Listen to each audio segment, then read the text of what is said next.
The camera lens focused on the scarred face of Commander Vexthul as he sat in the dim light of the rehabilitation center. His three eyes moved slowly, each one blinking at different times. The chitinous plates covering his arms bore deep scratches that would never heal properly. Across from him sat a young Zephyrian filmmaker, her recording equipment humming quietly in the background. "Tell me about the war," she said softly, adjusting her microphone. Vexthul's mandibles clicked together as he considered her words. The war. 15 years had passed since the fighting ended, but the memories remained as fresh as yesterday's wounds. He had agreed to this interview because the younger generation needed to understand. They needed to know what humanity really was. "Which part?" he asked, his voice carrying the weight of too many battles. "The strategic failures? The tactical mistakes? Or do you want to know about the humans themselves?" The filmmaker leaned forward. "Start wherever you feel comfortable." Comfortable. Vexthul almost laughed at the word. Nothing about the human Zephyrian war had been comfortable. Nothing about fighting humans could ever be described that way. He shifted in his chair, feeling the old pain in his left leg where human shrapnel still remained embedded in the bone. "We thought we understood warfare," he began. "For 3,000 years, the Zephyrian Empire had fought 17 different species across 42 star systems. We knew the rules. Every civilized species in the galaxy knew the rules." His central eye fixed on the camera while the other two watched the filmmaker. "First, you make demands. Then you demonstrate superior force. The enemy evaluates their chances and either negotiates or fights a limited engagement. When defeat becomes certain, they surrender. Terms are discussed. Territory changes hands. Resources are redistributed. Life continues." Vexthul paused, his breathing becoming slightly labored. The medical staff had warned him that stress could trigger his condition, but he needed to tell this story. "Humans," he continued, "do not know these rules. Or perhaps they know them and simply do not care." The filmmaker remained silent, sensing that interruption would break the spell of memory that was settling over the old soldier. "My first encounter with them was at Kepler Station," Vexthul said, "a small mining outpost on the edge of their territory. Intelligence reported 300 humans living there, mostly families of miners and support staff. Standard doctrine called for a show of force followed by surrender demands." His claws traced patterns on the arm of his chair as he spoke. "Admiral Kethvar commanded our fleet. 12 heavy cruisers against a mining station with minimal defenses. The outcome was predetermined. We opened communications and delivered our standard ultimatum." Vexthul's three eyes all focused on different points in the room, as if seeing ghosts from the past. Their commander was Captain Jake Morrison, a human male with gray hair and scars on his face. When Admiral Kethvar demanded surrender, Morrison did something that still confuses our military analysts. The old soldier's voice dropped to barely above a whisper. He laughed. The filmmaker felt a chill run down her spine at the way Vexthul spoke that single word. Morrison looked directly into our transmission screen and said, "You boys picked the wrong day to mess with Kepler Station." Then he cut the communication. Vexthul stood up slowly, walking to the window that looked out over the healing gardens of the rehabilitation center. His reflection in the glass showed a creature broken by experiences that should have been impossible. "We waited for 6 hours," he said. "Standard protocol. Give them time to reconsider, to contact their government to realize the hopelessness of their situation. When we called again, a different human answered. A female with blonde hair and young features. She identified herself as Lieutenant Amy Foster." His claws tapped against the window glass. Lieutenant Foster informed us that Captain Morrison had died in an explosion while preparing the station's defenses. She was now in command. Admiral Kethvar offered her the same terms. Surrender, and the civilians would be relocated safely to another world. Resist, and we would be forced to take the station by military action. Vexthul turned back toward the camera, and the filmmaker could see something haunted in his expression. Lieutenant Foster's response was worse than Morrison's laughter. She said, "Captain Morrison left specific instructions. Kepler Station is human territory. You want it, you take it from our cold, dead hands." Then she added something that made no sense at the time. She said, "Give them hell, people." The old soldier returned to his chair, moving like someone much older than his actual age. We began our assault, expecting token resistance. Perhaps a few security personnel would man some automated defenses while the civilians hid in shelters. When our Marines landed, they found something impossible. Vexthul's central eye closed while the other two remained fixed on his interviewer. The miners had turned their excavation equipment into weapons. Plasma cutters became rifles. Industrial explosives became grenades. Loading mechs became armor suits. But that was not the impossible part. He opened his central eye again. The impossible part was the children. The filmmaker felt her stomach tighten. Children? Human offspring, some barely old enough to walk, carrying ammunition to fighting positions. Older children, perhaps 10 or 12 years by human measurement, operating communication equipment and medical stations. Teenagers fighting alongside adults as if they had trained for war their entire lives. Vexthul's mandibles clicked rapidly, a sign of deep distress in his species. In civilized warfare, children are protected. They are evacuated first. They are kept far from combat zones. But these human children... He trailed off, unable to finish the sentence. What happened to them? The filmmaker asked quietly. They fought, Vexthul said simply. They fought like tiny demons. A human female, perhaps 8 years old, used a mining charge to destroy one of our assault vehicles. She died in the explosion, but her last words captured on our combat recordings were, "For humanity." The room fell silent except for the quiet humming of the recording equipment. The filmmaker struggled to process what she was hearing. It took us 18 hours to capture Kepler Station, Vexthul continued. 18 hours to defeat 300 humans with minimal military equipment. Our casualties were light by conventional standards. 47 dead, 132 wounded. But the psychological damage, he gestured to his own scarred form. This is why rehabilitation centers like this one exist. Not because human weapons were particularly deadly, but because fighting them broke something fundamental in our soldiers' minds. The filmmaker leaned forward. What do you mean? Vexthul looked directly into the camera lens. You want to know why we lost the war? It was not their technology. It was not their numbers. It was what they were willing to become. He paused, his 3 eyes blinking in sequence. When Lieutenant Foster died in the final assault, she was found in the station's command center still trying to activate the self-destruct sequence. She could have surrendered. She could have lived. Instead, she chose to try to take us all with her. The old soldier's voice became barely audible. That was when I realized we were not fighting a military force. We were fighting an entire species that viewed death as preferable to defeat. Every human was a soldier. Every battle was to the death. Every engagement was total war. He looked away from the camera, staring at something only he could see. And that was just the beginning. The filmmaker watched as Vexthul closed his 3 eyes and took several deep breaths. The medical monitor attached to his arm showed elevated stress levels, but he waved away her concerned look.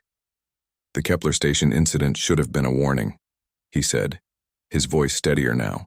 But our command structure dismissed it as an anomaly. 300 humans on an isolated mining station, they reasoned, might behave differently than billions of humans defending their core worlds. Vexthul's claws drummed against his chair arm as he remembered. Fleet Commander Zartok was chosen to lead our next major operation. He was considered our finest strategic mind, having successfully negotiated the surrender of 4 different species in previous campaigns. The target was New Helena, a human colony world with approximately 50,000 inhabitants. The old soldier's mandibles clicked softly. New Helena was primarily an agricultural world, producing food for several other human colonies. Intelligence indicated minimal military presence. A few orbital defense platforms, a small garrison of perhaps 200 soldiers, and the usual civilian infrastructure. By all conventional analysis, it should have been a simple operation. Vexthul stood again, his movements slow and deliberate. I was serving as tactical communications officer aboard Zartok's flagship. My job was to monitor human communications during the surrender, negotiations, and translate any cultural nuances that might affect the proceedings. He walked to a table where several data tablets lay scattered. Picking one up, he activated a holographic display showing the New Helena system as it had appeared 16 years ago. Our fleet emerged from hyperspace in standard formation, he continued. 12 heavy cruisers, 46 destroyers, and 2 dreadnoughts. More than enough firepower to reduce New Helena to ash, though that was never our intention. Zartok positioned the fleet in clear view of the colony's sensors and began standard contact procedures. The hologram showed the positioning of the Zephyrian fleet, An overwhelming display of military might arranged around the small blue-green world. The human response came within minutes, Vexthal said. A transmission from Admiral Kate Sullivan, the regional fleet commander. She was not on New Helena itself, but on a space station in the outer system. Her words were unexpected. Vexthal manipulated the hologram, showing the human space station that had appeared on their sensors after Admiral Sullivan's transmission. She said, "Zephyrian Fleet, this is Admiral Sullivan of the United Earth Colonial Defense Force. You are in violation of human territorial space. Withdraw immediately or face the consequences." The filmmaker looked puzzled. "She threatened you? With one space station against your entire fleet?" "That was our reaction as well," Vexthal replied. Fleet Commander Zartok responded with our standard territorial demand. We claimed New Helena and the surrounding system under right of conquest as recognized by galactic law. We offered the human population safe relocation to another world of their choosing, along with compensation for their losses. Vexthal's three eyes focused on different aspects of the hologram as he spoke. Admiral Sullivan's response changed everything we thought we knew about human psychology. He touched the hologram, and a recording began to play. The image showed a human female with short dark hair and intense blue eyes. Her uniform was crisp and military, but what struck Vexthal even now was the complete lack of fear in her expression. "Zephyrian Commander," Admiral Sullivan's recorded voice said, "let me explain something about human territorial law. New Helena is home to 50,000 human beings. They were born here, they live here, and many of them will die here. But they will die as free humans on their own world, not as refugees begging for scraps on someone else's planet." Vexthal paused the recording. At this point, Zartok still believed he was conducting normal negotiations. He explained our superior firepower and the futility of resistance. He assured Admiral Sullivan that human cultural sites would be preserved and that the relocation process would be handled with dignity. The old soldier's voice grew quieter. Sullivan's next transmission taught us our first lesson about human warfare. He resumed the recording. Admiral Sullivan leaned forward in her command chair, her blue eyes seeming to look directly through the screen at each Zephyrian officer. "Commander, you seem to think this is a negotiation. It is not. You see a colony world with 50,000 civilians. I see 50,000 armed human beings defending their home. Every farmer, every teacher, every child old enough to hold a weapon is now a soldier in the New Helena Defense Force." Vexthal's mandibles clicked rapidly as the recording continued. "You have 1 hour to withdraw your fleet," Admiral Sullivan said. "If you are still in this system after that time, New Helena Defense Protocol goes into effect. That means every human being on this world will fight until they are dead or you are gone. There will be no surrender. There will be no negotiation. There will be no quarter given or asked." The recording ended, leaving the room in silence.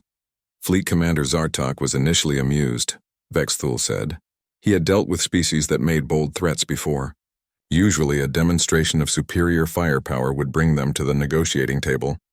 He ordered a precision strike on one of New Helena's orbital defense platforms. Vexthal manipulated the hologram again, showing the destruction of the platform in a brief flare of light.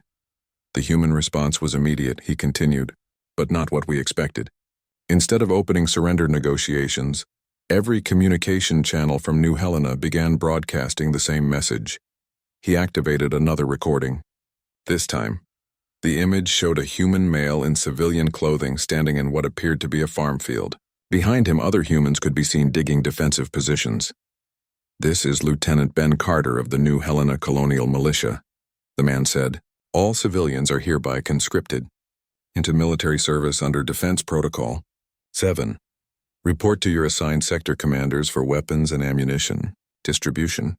Vexthal's three eyes all focused on the filmmaker. That was when we realized something was fundamentally wrong with our intelligence about human society.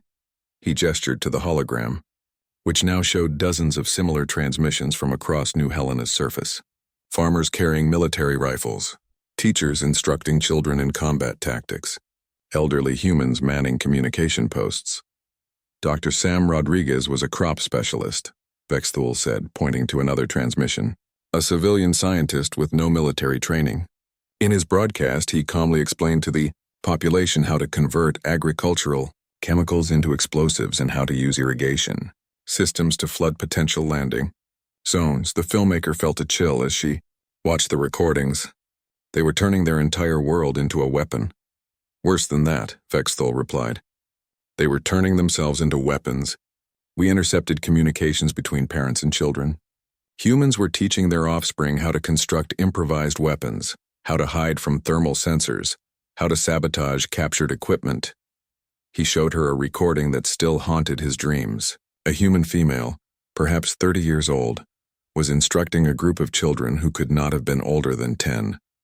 Remember, the woman was saying, if the aliens capture you, you tell them nothing. You give them false information if you have to speak. And if you get the chance, you make them pay for every step they take on our world. One of the children, a small boy with brown hair, raised his hand. What if they try to hurt us to make us talk? The woman knelt down to the child's level. Then you remember that you are human and humans do not break. No matter what happens, you are protecting your family and your home. Vexthul stopped the recording. Fleet Commander Zartok watched these transmissions with growing horror. In every previous campaign, civilian populations had begged their governments to surrender rather than face military action. But these humans, he gestured helplessly with his clawed hands. They were celebrating. They were singing their battle songs and sharing stories of previous human wars. Children were excited to participate in the defense of their world. The old soldier sat back down heavily. When our hour deadline passed, Admiral Sullivan sent one final transmission. She appeared on screen wearing full military armor, with weapons strapped to her body. Vexthul activated the last recording. Admiral Sullivan looked directly into the camera, her expression calm but deadly serious. Zephyrian Fleet, you have chosen to remain in human space after being warned to leave. New Helena Defense Protocol is now active. Every human being in this system is now at war with you. We will fight you in space. We will fight you on our world. We will fight you in our cities and our homes. We will never stop fighting you. She paused, and when she spoke again, her voice carried a promise that chilled Vexthul even now. You may kill us all, but you will remember the price you paid to stand on human soil. The recording ended. Vexthul sat in silence for a long moment before speaking again. That was when we realized we were not fighting a military force or even a government. We were fighting an entire species that had collectively decided that death was preferable to occupation. His three eyes met the filmmaker's gaze, and we still had to try to take their world. The medical alarm attached to Vexthul's arm began beeping softly. The filmmaker started to reach for the emergency call button, but the old soldier held up a clawed hand to stop her. I am fine, he said, though his breathing had become labored. This story must be told. He adjusted his position in the chair, favoring his damaged leg. After New Helena, our command structure began to understand that humans fought differently than any species we had encountered. But they still believed that superior force and time would eventually break human resistance. Vexthul's three eyes focused on different points in the room as he remembered. Terra Nova was chosen as our next target. A major agricultural world with 2 million human inhabitants. Unlike New Helena, Terra Nova had significant military installations and a full planetary defense grid. He gestured to his data tablet, bringing up another holographic display. This one showed a green world covered with vast farming complexes and dotted with cities. I had been promoted to intelligence analysis after my observations at New Helena proved valuable. My job was to predict human behavior patterns and recommend strategies for minimizing both our casualties and the length of any siege. The hologram showed the Zephyrian fleet approaching Terra Nova. This time, the force was much larger, 3 full battle groups with over 200 ships. We expected a siege lasting perhaps 2 months, Vexthul continued. Terra Nova's orbital defenses were formidable, but not enough to hold off our fleet indefinitely. We calculated that once we achieved orbital dominance, the ground invasion would take another month at most. His mandibles clicked softly. The siege lasted 6 months. 6 months that broke the minds of half our crew and changed our understanding of what humans truly were. Vexthul activated a recording showing the initial contact with Terra Nova's defenders.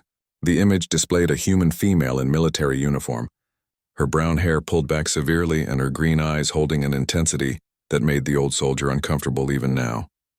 This was Colonel Lisa Hayes, Terra Nova's defense coordinator, he said. When Admiral Korthtek delivered our standard surrender demand, Her response was unlike anything we had heard before. The recording began to play. Colonel Hayes sat at a conference table surrounded by both military officers and civilians. When she spoke, her voice was calm and professional. "Admiral, I want to thank you for the advance notice. Terra Nova has been preparing for this moment since we received word about New Helena. We have 47 days of supplies stockpiled, 300,000 tons of industrial equipment converted to military use, and 2 million very angry humans who consider this world their home." Colonel Hayes leaned forward slightly. "Unlike New Helena, we will not simply wait for you to land and then fight building by building. We are going to make you pay for every kilometer of space between here and our planet's surface." Vexthul paused the recording. At first, we thought this was standard military bluster. Then Terra Nova's orbital defenses opened fire. The hologram showed the beginning of the space battle. Terra Nova's defense platforms launched waves of missiles while human ships emerged from hidden positions throughout the system. The humans had learned from New Helena, Vexthul explained. They had scattered supply depots and weapon caches throughout their entire star system. Instead of concentrating their defenses around the planet, they forced us to fight for every piece of space. He manipulated the hologram, showing the extended battle that raged across the entire Terra Nova system. It took us 3 weeks to achieve orbital superiority. 3 weeks of constant fighting against an enemy that refused to retreat or regroup. When human ships were damaged beyond repair, they accelerated toward our vessels for ramming attacks. The filmmaker watched in fascination as the hologram showed the tactical situation. "Were they more skilled than you expected?" "No," Vexthul replied. "They were more determined. A human destroyer captain named Ryan Clark sacrificed his ship and crew to destroy one of our dreadnoughts. Instead of launching escape pods when his ship was crippled, he ordered maximum acceleration toward our flagship." Vexthul's 3 eyes all closed for a moment. We intercepted his final transmission to his crew. He said, "Boys and girls, it has been an honor serving with you. Let us show these aliens what humans do when someone threatens our home." The old soldier opened his eyes and continued the hologram display. "When we finally achieved orbital control, we expected the ground-based resistance to collapse. Instead, we discovered that humans had spent those 3 weeks preparing something that defied all military logic. The hologram now showed Terra Nova's surface. What had once been a green agricultural world was now scarred with enormous craters and blackened fields. They were destroying their own world," Vexthul said quietly. Dr. Sam Rodriguez, who had escaped from New Helena, was now on Terra Nova coordinating what they called scorched earth tactics. He showed recordings from Zephyrian reconnaissance drones. Human crews were systematically destroying farming equipment, burning crops and demolishing industrial facilities. "At first, we thought they were trying to deny us resources," Vexthul explained. But intercepted communications revealed something more disturbing. They were making their world uninhabitable for any occupying force. The filmmaker leaned forward. "They were willing to destroy their own home?" "More than willing," Vexthul replied. "They were enthusiastic about it. Listen to this transmission." He activated another recording. Dr. Rodriguez appeared on screen, standing in what had once been a vast agricultural complex. Behind him, humans were loading explosives into irrigation systems. "Citizens of Terra Nova," Rodriguez said, "today we begin Phase 3 of planetary defense. We are going to poison every water source we cannot defend, contaminate every food production facility we cannot hold, and destroy every piece of infrastructure that might serve an occupying force." Rodriguez gestured to the destruction behind him. "Remember, we are not just fighting for Terra Nova. We are sending a message to every species in the galaxy that human worlds cannot be conquered, cannot be occupied, and cannot be held. Even if we all die today, the cost of taking this world will be so high that no one will ever try to take another human world again." Vexthul stopped the recording. The humans were not fighting to win the battle for Terra Nova. They were fighting to make sure that winning would cost us more than losing. He manipulated the hologram again, showing the progression of the siege. When our ground forces finally landed, they found a planet that had been systematically destroyed by its own inhabitants. Cities had been rigged with explosives. Water supplies had been contaminated with biological agents. Even the soil had been treated with chemicals that would prevent food production for decades. The old soldier's voice grew even quieter. But the most disturbing discovery was the children. The filmmaker felt her stomach tighten. "What about them?"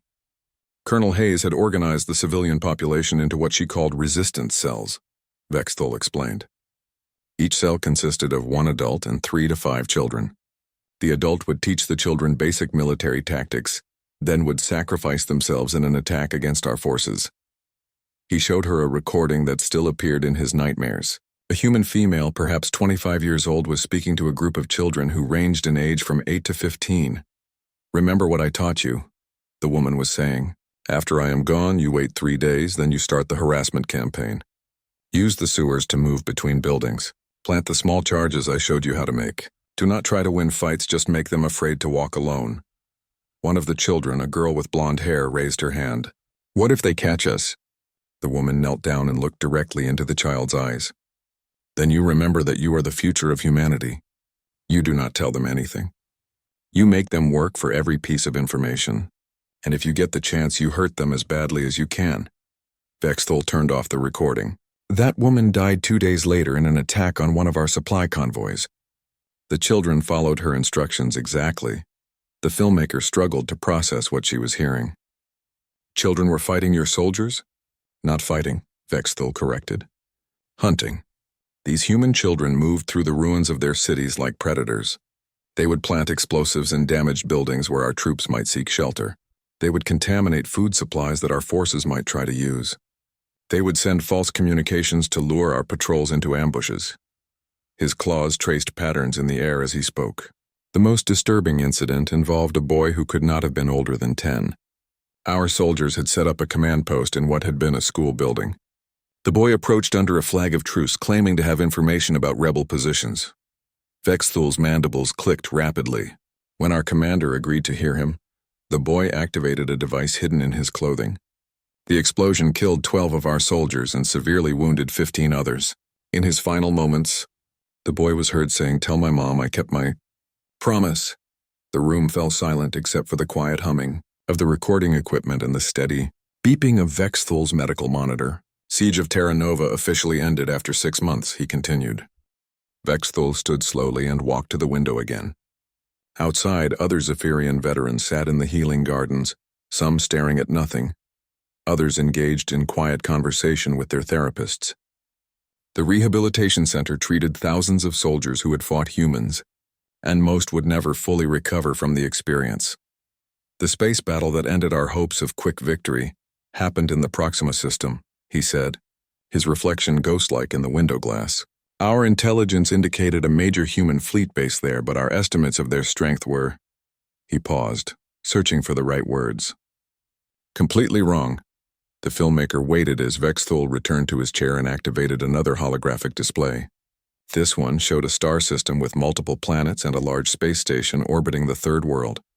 "I had been promoted again, this time to Fleet Intelligence Coordinator," he continued. "My job was to analyze human tactical patterns and predict their responses to our strategies. After Terra Nova, I thought I understood how humans fought." His 3 eyes focused on different aspects of the hologram. Admiral Grace Turner commanded the human fleet at Proxima. Intelligence suggested she had perhaps 60 ships under her command, including some of their newer heavy cruisers. Our force consisted of 140 vessels, including 4 dreadnoughts. Vexthul manipulated the display to show the approaching Zephyrian fleet. Admiral Kessethan was confident that superior numbers would force a quick surrender. Human ships were individually powerful, but they had never faced a concentrated force of our size. The old soldier's mandibles clicked softly. We were wrong about their numbers. Admiral Turner had 120 ships hidden throughout the system, but that was not the reason we lost. He activated a recording showing the initial contact between the fleets. Admiral Turner appeared on screen, a human female with gray hair and sharp blue eyes. She wore a simple uniform with no decorations except for a small pin that showed the image of Terra Nova. "Admiral Kessethan," Turner said when the communication channel opened, "I assume you are here to demand our surrender." The Zephyrian admiral, visible in a split screen, gestured to displays showing his overwhelming force. "Admiral Turner, you are outnumbered and outgunned. Surrender now and your crews will be treated according to galactic conventions." Admiral Turner smiled, and Vexthul still found that expression terrifying to remember. "Admiral, let me explain something about human naval tradition. We do not surrender our ships. We do not abandon our posts. And we do not retreat when our homes are threatened. She leaned forward in her command chair. You want our ships? Come and take them. Vexthul paused the recording. The battle began immediately. No formal declarations, no positioning for advantage, no preliminary negotiations. Admiral Turner simply cut communications and opened fire. The hologram showed the space battle that followed. Ships moved in complex patterns, exchanging weapons fire across vast distances, but something was wrong with the tactical display. Human ships were behaving in ways that violated every principle of space combat, Vexthul explained. When damaged, they did not retreat to repair bays or fall back to defensive positions. Instead, they accelerated toward our vessels. He highlighted several incidents in the holographic battle. Captain Nick Warren commanded a destroyer called the Defiance. When his ship lost weapons and life support, he ordered his crew to evacuate in escape pods. Then he set course for our flagship at maximum acceleration. The filmmaker watched as the hologram showed the small human ship racing toward the massive Zephyrian dreadnought. He was going to ram you? At relativistic speed, Vexthul confirmed. Captain Warren used his ship's faster-than-light drive as a weapon. The collision destroyed both vessels and severely damaged 2 other ships in our formation. His 3 eyes all focused on the filmmaker. We intercepted Warren's final transmission to his evacuating crew. He said, "Tell my wife I love her and tell command that humans do not give up their ships." Vexthul continued the holographic replay, showing more incidents of human ships sacrificing themselves for tactical advantage. This pattern repeated throughout the battle. Human commanders would sacrifice their vessels and crews to damage our larger ships. The old soldier's voice grew quieter, but the most disturbing incident involved Admiral Turner herself. He manipulated the hologram to show the final phase of the battle.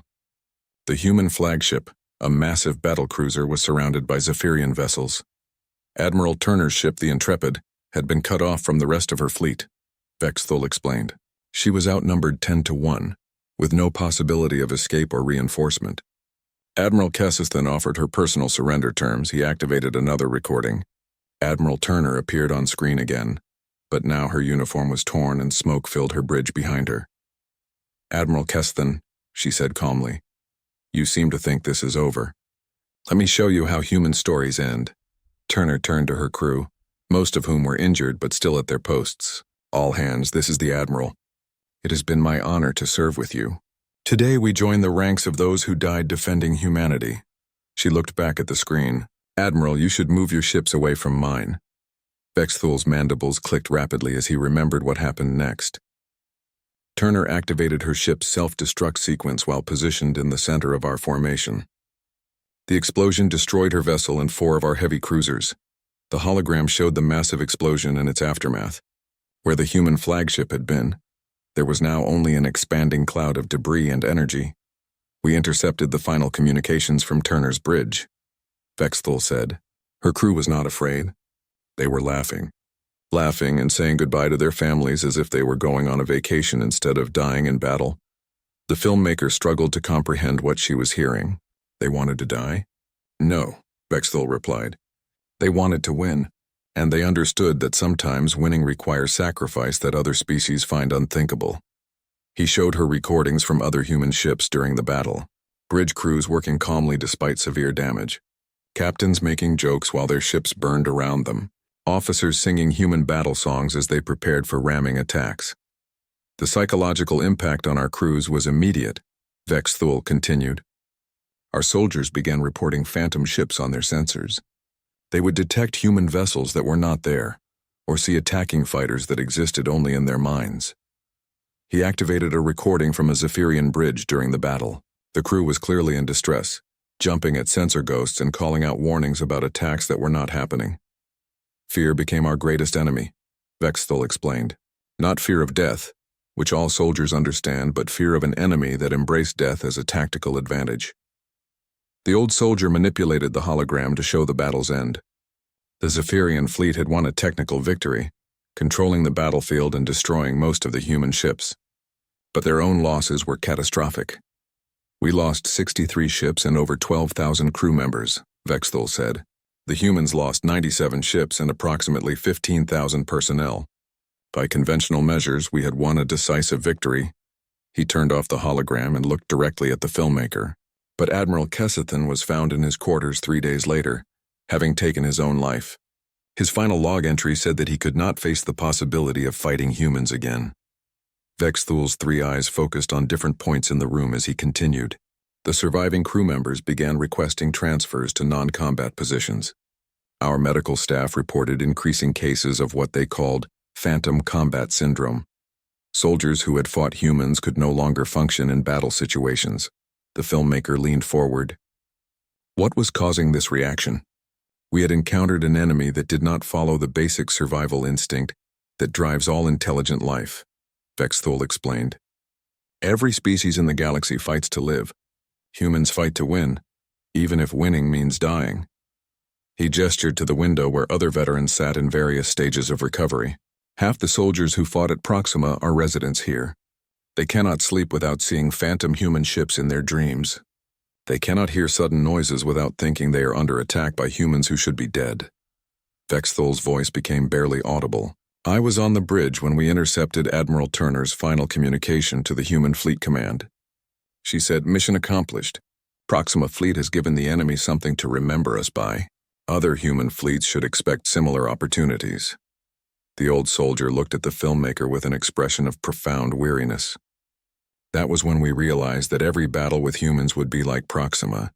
They were not fighting individual engagements to be won or lost.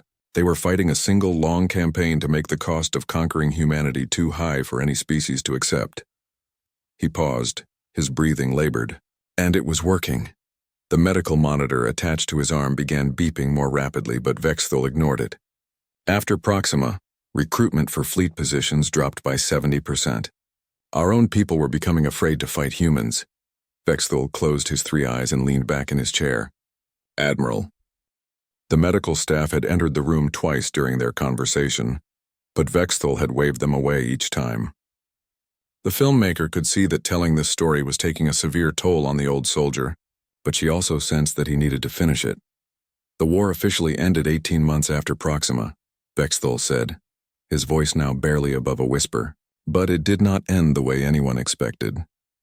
He activated his holographic display one final time, showing a conference room aboard a neutral space station. Representatives from both species sat across from each other at a curved table. I was part of the Zephyrian delegation, Vexthul continued. My role was to provide cultural analysis and help negotiate terms that both species could accept. We expected standard post-war procedures. Territory would be redistributed, reparations would be established, and occupation zones would be created. The hologram showed the human delegation. President Helen Foster led their group, accompanied by General Alex Murphy and several other officials. They appeared calm and professional, but Vexthul remembered the intensity in their eyes. High Chancellor Vorthak opened the negotiations with our standard victory terms, Vexthul said. We had won the majority of major battles and controlled more territory than we had lost. By conventional measures, we were entitled to significant concessions. He activated a recording of the negotiations. High Chancellor Vorthak, an elderly Zephyrian with ornate ceremonial armor, was addressing the human delegation. The Zephyrian Empire acknowledges the fierce resistance offered by human forces, the Chancellor was saying. However, military reality requires acceptance of territorial adjustments and reparation payments to compensate for our losses. Vexthul paused the recording. President Foster's response changed everything we thought we knew about human psychology. The recording resumed, showing President Foster as she stood to address the Zephyrian delegation. She was a middle-aged human female with brown hair and intelligent green eyes. When she spoke, her voice carried an authority that commanded attention. Chancellor Vorthak, Foster said, I think there has been a fundamental misunderstanding about this war and its outcome. She gestured to the data displays around the conference room, which showed casualty figures and territorial control statistics. You see numbers that indicate Zephyrian military success, Foster continued. We see something entirely different. We see proof that humanity cannot be conquered, cannot be occupied, and cannot be controlled by any external force. General Murphy stood and activated a holographic presentation. The display showed battle footage from Terra Nova, Proxima, and dozens of other engagements. Every world you took became uninhabitable, Murphy said. Every fleet engagement cost you more than you could afford to lose. Every victory required sacrifices that made the next battle harder to fight. President Foster walked around the table, addressing each member of the Zephyrian delegation directly. General Murphy is going to make you an offer that no conquering species has ever made to a defeated enemy. Vex Thul's three eyes all focused on the recording as he remembered the shock of what came next. The United Earth Colonial Government offers the Zephyrian Empire a full military alliance, General Murphy said. We will share our military technology, our tactical innovations, and our strategic knowledge with your forces. High Chancellor Vorthak's mandibles clicked in confusion. You offered to share your weapons with the species that conquered you? President Foster smiled, and Vexthul still found that expression unsettling. Chancellor, you have not conquered us. You have proven yourselves worthy of being our allies. She returned to her seat and leaned forward.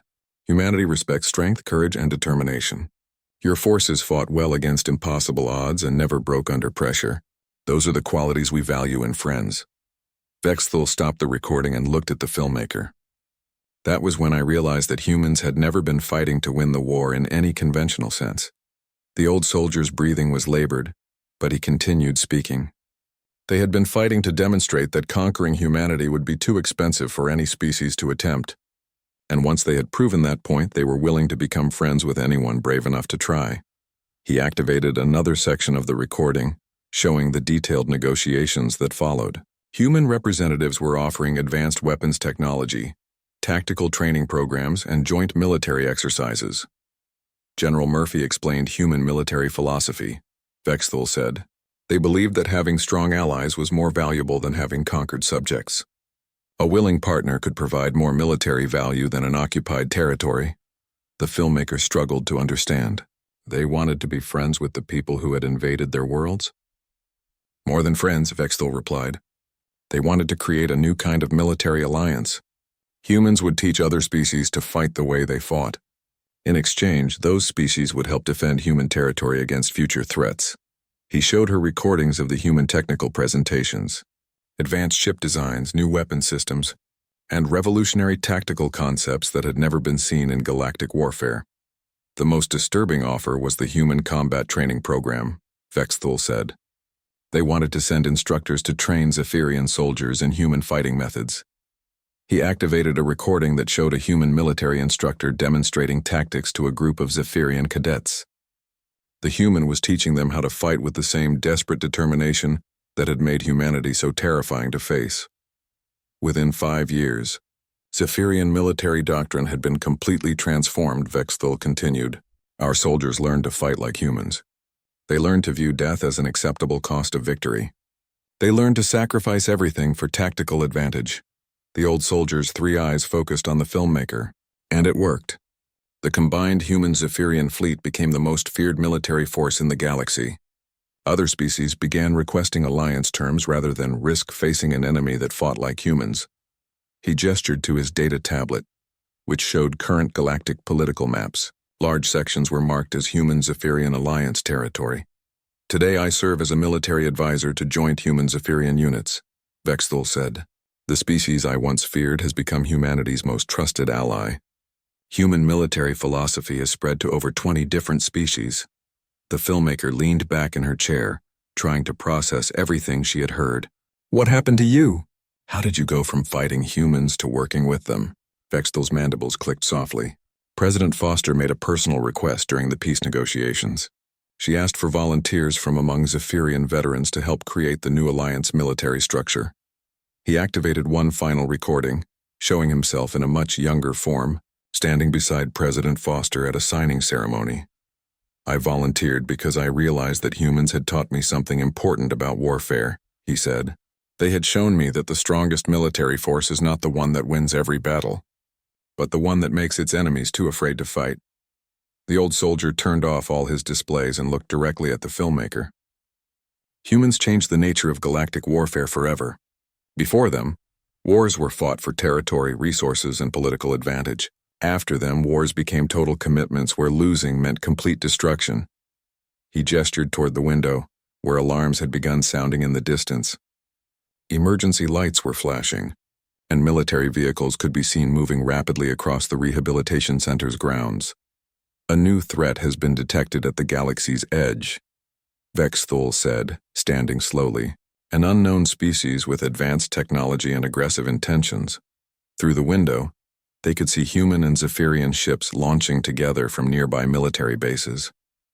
The vessels moved in perfect coordination, their crews trained in the same deadly tactics that had once made humanity so terrifying to face. 50 different species have requested emergency alliance status, Vexthul continued. They all want human military advisors and access to human combat training programs. The filmmaker watched the military response with fascination and growing unease. You said earlier that this was what you feared most about the future. Vexthul's three eyes all focused on the launching ships. I told you that humans had changed galactic warfare forever, but I did not tell you the most frightening part. He turned back to face her, his expression more serious than she had seen throughout their entire conversation. Humans did not just teach other species to fight like them, they taught other species to think like them. Now when faced with a threat, 50 different civilizations are responding the way humans would respond. The old soldier walked to his chair and picked up his personal belongings. They are not going to negotiate with this new threat. They are not going to offer territorial concessions or seek diplomatic solutions. He looked directly into the camera one final time. They are going to show this unknown species what happens when someone threatens a galaxy full of creatures that have learned to fight like humans. Vexthul moved toward the door, then paused and looked back at the filmmaker. You asked me what I feared most about the future. The answer is simple. His three eyes focused on her with an intensity that made her shiver.